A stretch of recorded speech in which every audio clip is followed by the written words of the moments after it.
TV নিউজে সবাইকে স্বাগত। জানিয়ে দিচ্ছি সংবাদ শিরোনাম। পাকিস্তানের লাহোরে একাধিক বিস্ফোরণ, ভারতে হেলিকপ্টার বিধ্বস্ত, নিহত 4, আহত 2। চীনা অস্ত্রে ধ্বংস ভারতের যুদ্ধবিমান রাফাল। ইসরায়েলের সঙ্গে সংলাপের বিষয়ে মুখ খুললেন আল সারা। ভারত পাকিস্তান যুদ্ধ, দুই পক্ষই ছড়াচ্ছে ভুয়া খবর।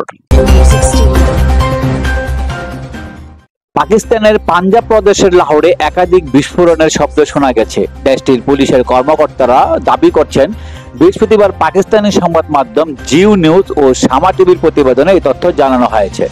প্রতিবেদনে বলা হয়েছে, লাহোরের ওয়ালটন রোডের কাছে একাধিক বিস্ফোরণের শব্দ শুনে আতঙ্কে ঘর থেকে দ্রুত বেরিয়ে পড়েন সেখানকার বাসিন্দারা। প্রত্যক্ষদর্শীরা জানিয়েছেন, তারা অন্তত 2 থেকে 3টি বিস্ফোরণের শব্দ শুনেছেন।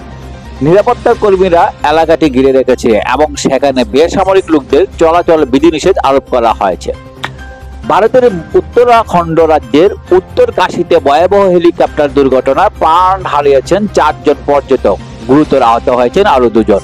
বৃহস্পতিবার ভারতীয় সংবাদ মাধ্যম এনডিটিভি জানিয়েছে, বিধ্বস্ত হেলিকপ্টারটিতে মোট 6 জন যাত্রী ছিলেন, তার মধ্যে 4 জন মারা গিয়েছেন এবং 2 জন আহত হয়েছেন। নিহতরা সবাই পর্যটক বলে প্রাথমিকভাবে নিশ্চিত করা হয়েছে। কাশ্মীরে পাকিস্তানি বাহিনীর আকস্মিক হামলায় ভারতের অন্তত 3টি ফরাসি নির্মিত রাফাল যুদ্ধবিমান ধ্বংস হয়ে গেছে বলে জানা গেছে।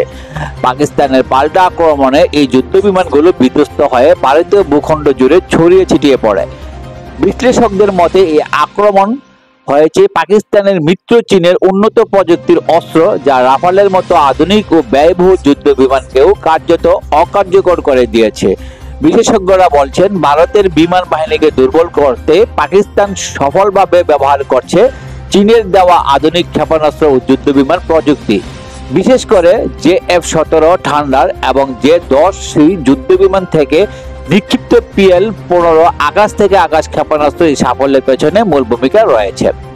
সিরিয়ার প্রেসিডেন্ট আহমেদ আল সারা বুধবার জানিয়েছেন, বাশার আল আসাদের পতনের পর ইসরায়েলের হামলা হুমকির প্রেক্ষিতে উত্তেজনা প্রশমনে 2 দেশের মধ্যে পরোক্ষ সংলাপ চলছে। বুধবার এক প্রতিবেদনে এই খবর দিয়েছেন আরব নিউজ। ফ্রান্সের প্রেসিডেন্ট ইমানুয়েল ম্যাক্রোর সঙ্গে প্যারিসে এক যৌথ সংবাদ সম্মেলনে সারা বলেন, পরিস্থিতি যাতে 2 পক্ষের নিয়ন্ত্রণের বাইরে চলে না যায় তা নিশ্চিত করতে মধ্যস্থতাকারী মাধ্যমে ইসরায়েলের সঙ্গে পরোক্ষ সংলাপ চলছে। তিনি বলেন, ইসরায়েলের এলোমেলো হস্তক্ষেপ 1974 সালের অস্ত্রবিরতির শর্ত লঙ্ঘন করেছে।